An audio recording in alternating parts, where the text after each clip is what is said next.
good evening. Here's tonight's BBC News. Firstly, we're going over to our reporter, who's going to give us an update on the latest natural disasters to strike this earth.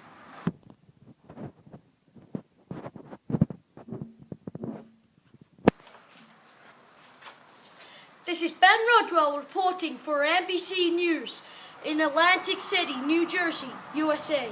Here are some facts outlining the devastation and history of the latest natural disaster to hit our shores.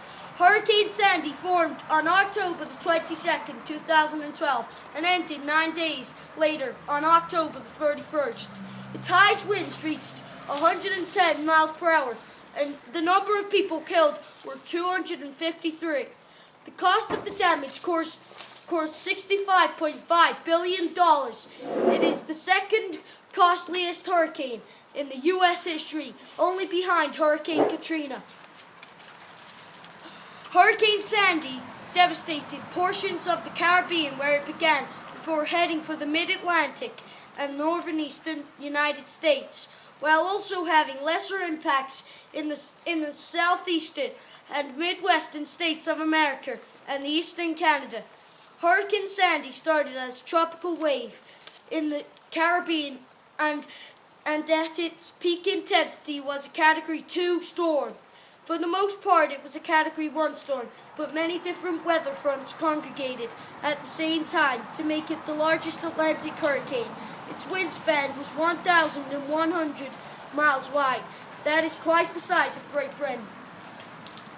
The possible causes of the storm are global warming. According to the NCAR senior climatologist Kevin Trenberth, all weather events are affected by climate change because the environment in which they occur is warmer and moister used to be. NOAA meteorologist Martin Horling believes the intermittent course of Sandy is coincidentally alignment of the tropical storm, which is alignment of a storm with an extratropical storm. The final factor contributing to the storm strength was additional energy of the abnormal warm water off the northeast coast of America. This has been Ben Rodwell reporting for the NCA News.